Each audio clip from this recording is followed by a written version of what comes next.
She was buried and her family held a funeral for her, but weeks later she woke up. This is a disturbing case of Whitney Sirach. This all happened in April 2006. Whitney attended Taylor University in Upland, Indiana.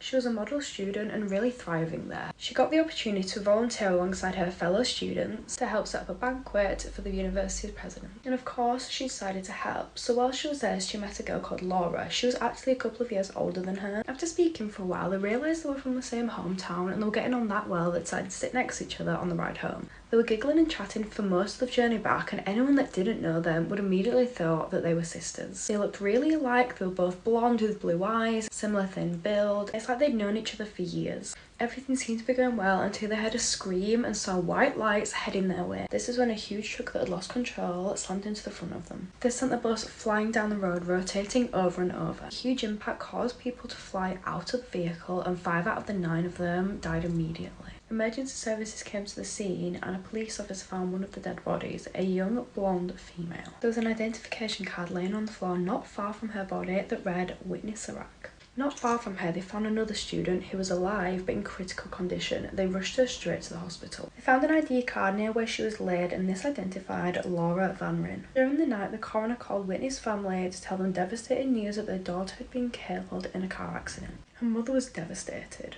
Due to the horrific injury she sustained, the coroner advised that she had a closed casket funeral. To avoid extra distress, they decided not to see her body. Laura's family received a phone call saying she was in intensive care, so they had to drive 2.5 hours to the hospital. She was in a coma and broken several bones in her body, so she was covered head to toe in bandages. She was unrecognisable and it was touch and go for a while. After 3 weeks, she woke up, and this is when her family started to realise that something wasn't right. It started off with her boyfriend noticing that her eyes were a different shade of blue than they were before. And when she was able to speak again, even though it was only a few words, she started to call her family members by the wrong name. The doctors and nurses said this was pretty normal after the amount of stress that her brain and body had been through. But they didn't find out the truth until a therapy session where the therapist asked her to write down her name. And that's when she wrote the name Whitney. This student who'd been through such a traumatic experience had been identified as the wrong person.